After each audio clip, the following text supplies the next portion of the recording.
prison rate in the United States. Did you know that the United States has the highest incarceration rate in the world? The importance of this speech is to educate you on the high prison rate in the U.S. A couple years ago, I attended my 10-year high school class reunion only to find out that a handful of my friends were either in jail or have been to jail before.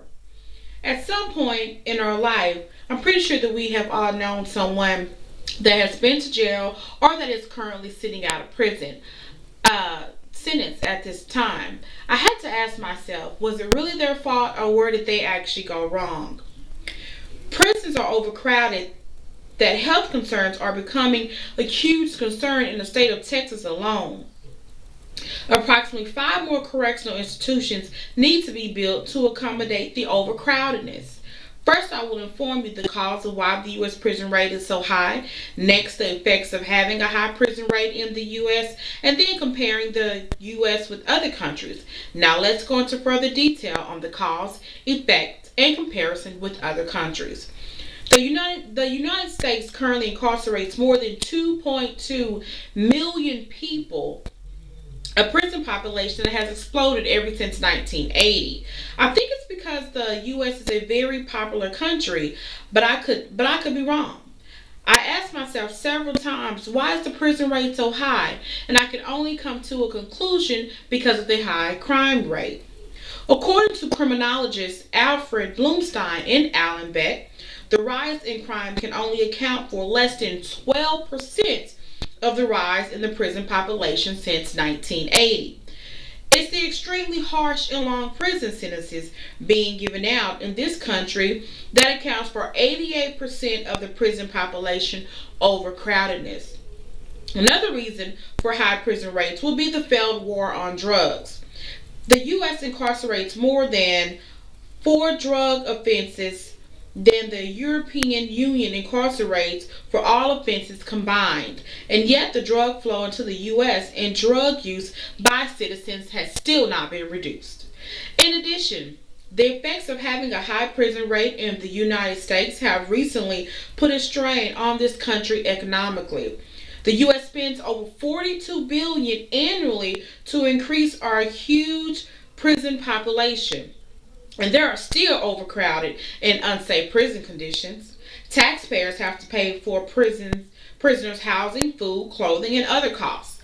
These expenses come out of tax dollars, and with money being spent, we could increase the quality of public universities, feed the homeless, or just be able to keep it for ourselves in our pockets.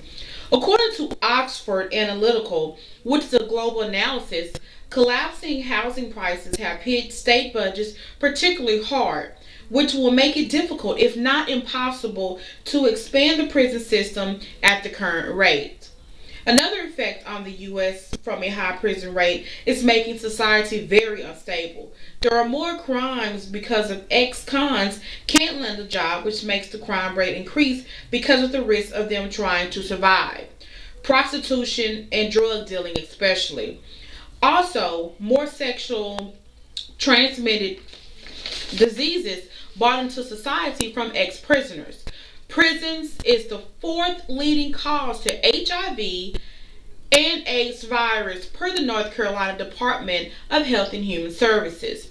Furthermore, the comparison to other countries, the United States prison population is 153% higher than Russia, 50% higher than Brazil, 550% higher than India, and more than 2,000 higher than Nigeria, Indonesia, and Bangladesh. Obviously, we are doing something wrong in this country. A free country should not have a prison population so out of whack when compared to the rest of the world. Russia is the second highest with prisoners.